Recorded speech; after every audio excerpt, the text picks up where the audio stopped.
എൻ്റെ പേര് ആൽവിൻ. തൃശ്ശൂർ ജില്ലയിൽ ഇരിഞ്ഞാലക്കുട ഇടവകയിൽ നിന്നാണ് വരുന്നത്. ഞാൻ ഇപ്പോൾ കുവൈറ്റിൽ നിന്നാണ് വന്നത്. ഞാനിന്ന് രാവിലെയാണ് നാട്ടിൽ വന്നത്. ഞാൻ ഡയറക്റ്റ് അമ്മയുടെ അടുത്തോട്ടാണ് വന്നത്. ജോലി മേഖലയിൽ എനിക്ക് കിട്ടിയൊരു അനുഗ്രഹത്തെ പറ്റി സാക്ഷ്യപ്പെടുത്താനാണ് ഞാനിന്നിവിടെ വന്നത്. ഞാൻ ഓൺലൈൻ വഴിയാണ് ഉടമ്പടി എടുത്തത്. കഴിഞ്ഞ വർഷം സെപ്റ്റംബറിലാണ് ഓൺലൈൻ വഴി ഉടമ്പടി എടുത്തത്. ഞാൻ പഠിച്ചത് ഏവിയേഷൻ റിലേറ്റഡ് ആയിട്ടൊരു കോഴ്സായിരുന്നു. പക്ഷെ അത് പഠിച്ചിറങ്ങിയതിൻ്റെ പിന്നാലെ കോവിഡ് വന്നതുകൊണ്ട് അതിലൊരു ജോലി കണ്ടെത്താനായിട്ട് എനിക്ക് സാധിച്ചില്ല. അതുകൊണ്ട് തന്നെ മറ്റു പല ജോലിയിലേക്ക് മാറേണ്ടി വന്നു. അങ്ങനെ ഇരിക്കുമ്പോഴാണ് എൻ്റെ അമ്മയുടെ ആങ്ങള വഴി കുവൈറ്റിലേക്ക് എനിക്കൊരു വർക്കിംഗ് വിസ ലഭിക്കുന്നതും ഞാൻ കുവൈറ്റിലേക്ക് പോകുന്നതും. ദൈവം അനുഗ്രഹിച്ച് എനിക്കൊരു നല്ല കുവൈറ്റി സ്പോൺസർ എനിക്ക് ലഭിച്ചു. പക്ഷേ എങ്കിൽ പോലും എനിക്ക് ലഭിച്ച ജോലി ഞാൻ പഠിച്ചതായിട്ട് ബന്ധമില്ലാത്തൊരു ജോലിയായിരുന്നു. അതുകൊണ്ട് തന്നെ എയർലൈൻസ് ഇതിലൊരു ജോലി എപ്പോഴും ഒരു സ്വപ്നമായിരുന്നു.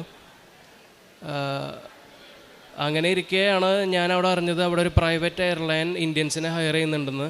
അപ്പോൾ എൻ്റെ കയ്യിൽ സർട്ടിഫിക്കറ്റ്സ് ഉള്ള കാരണം കൊണ്ട് ഞാൻ ഡയറക്റ്റ് അപ്ലൈ ചെയ്യാൻ പോയി.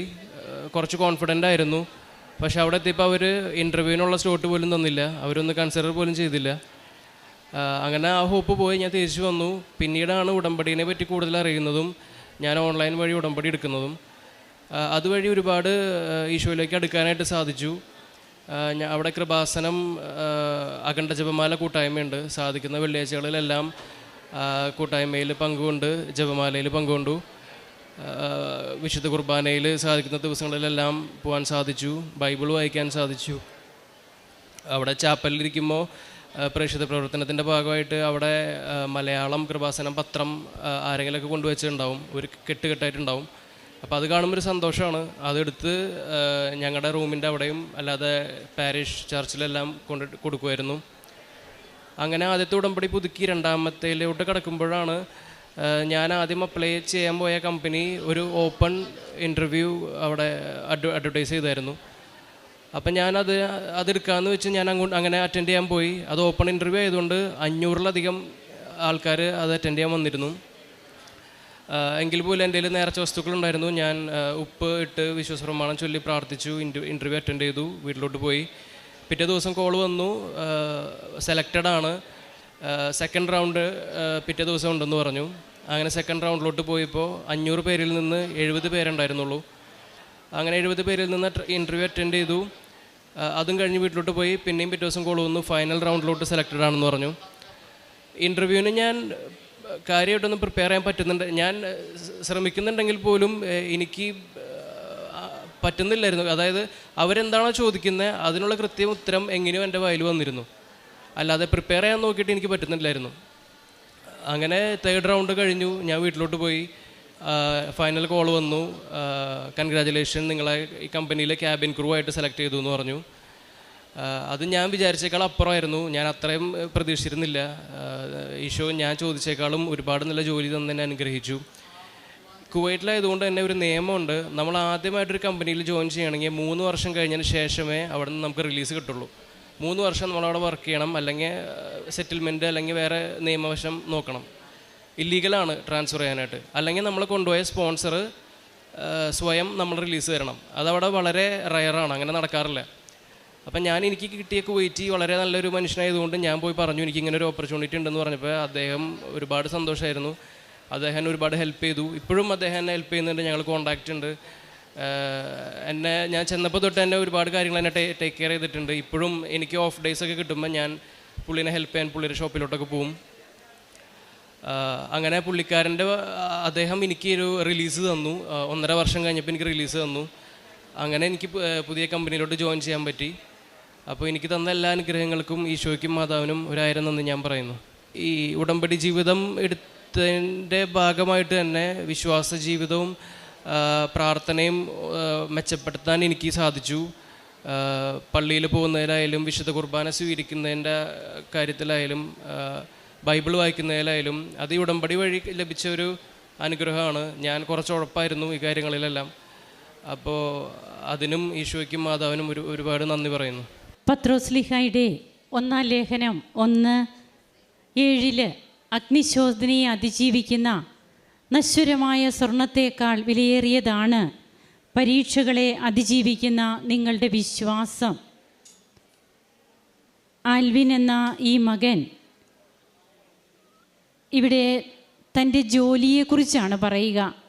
അതായത് തനിക്ക് പഠിച്ചത് ഏവിയേഷൻ അല്ലേ, ഏവിയേഷൻ കോഴ്സാണ്. എന്നാൽ ഈ മകന് ജോലി ലഭിച്ചു കുവൈറ്റിൽ.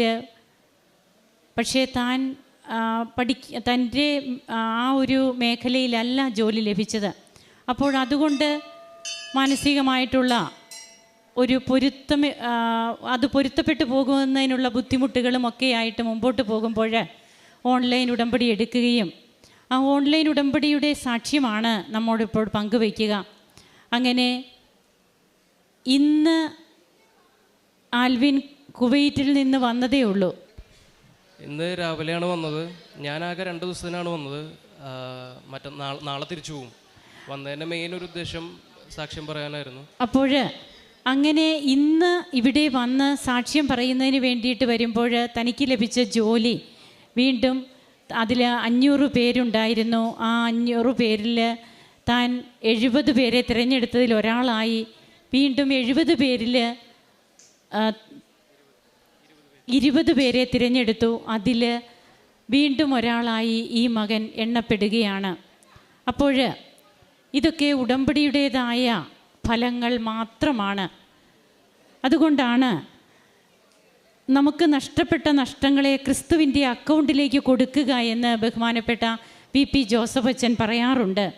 അതായത് നമുക്ക് നമ്മുടെ ജോലിയിലെ അസ്വസ്ഥതകൾ, അതുപോലെ നമ്മുടെ കുടുംബജീവിതത്തിൻ്റെ ഭാരങ്ങൾ, ഇതിനൊക്കെ ബഹുമാനപ്പെട്ട പി ജോസഫ് അച്ഛൻ ഉടമ്പടി ധ്യാനത്തിൽ വേസ്റ്റ് എന്നാണ് പറയുക. അതായത് നാം കാണുന്ന വേസ്റ്റ്, നമുക്കിത് വേസ്റ്റാണ്, പക്ഷേ ഈ വേസ്റ്റ് കൊണ്ട് വിളക്ക് കത്തിക്കണമെന്നാണ് അച്ഛൻ പറഞ്ഞത്.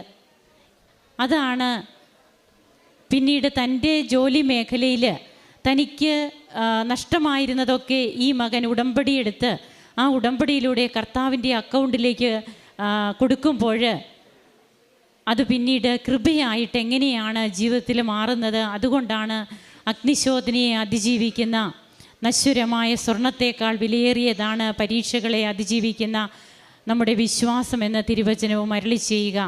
അങ്ങനെ ഇന്ന് ക്യാബിൻ ക്രൂവിൽ ഏറ്റവും ഉയർന്ന ജോലി, താൻ ഒരിക്കലും പ്രതീക്ഷിക്കാത്ത ജോലി, നല്ല ശമ്പളം, അതുമാത്രമല്ല 3 വർഷത്തേക്ക് താൻ ജോലി ചെയ്യേണ്ടിയിരുന്ന കുവൈറ്റിയുടെ ആ ഒരു ഓഫീസിൽ നിന്നും തനിക്ക് അതിനും അവിടെ നിന്നും റിലീസ് കിട്ടുക, അതൊന്നും നടക്കുന്ന കാര്യങ്ങളല്ല എന്ന് ആൽവിൻ തന്നെയാണ് നമ്മോട് പങ്കുവയ്ക്കുന്നത്.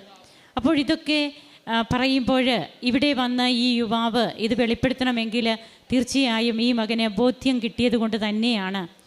ഉടമ്പടി ഇല്ലായിരുന്നെങ്കിൽ തനിക്ക് ഈ ഒരു ജോലിയോ ഈ ഒരു റിലീസോ കിട്ടില്ലായിരുന്നു എന്ന് പറയുന്ന ഈ മകൻ്റെ ജീവിതാനുഭവ സാക്ഷ്യവും അതുപോലെ വിശ്വാസ ജീവിതം ഇന്ന് എത്രമാത്രം അഭിവൃദ്ധിപ്പെട്ടു.